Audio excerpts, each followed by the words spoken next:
গাড়ি খুবই ভালো আছে। তো আমরা আজকে একটা গাড়ি আনবক্স করবো, এটা তো তোমরা দেখতেই পাচ্ছ। তো চলো এটাকে আনবক্স করা যাক।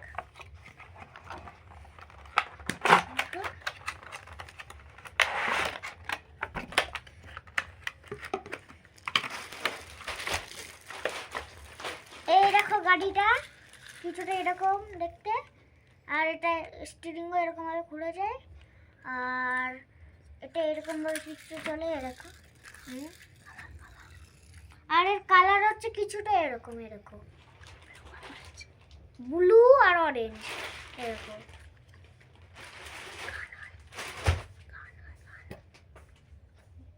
আর এটা গানা হয় এরকম, তোমরা নিচে করো ক্যামেরা।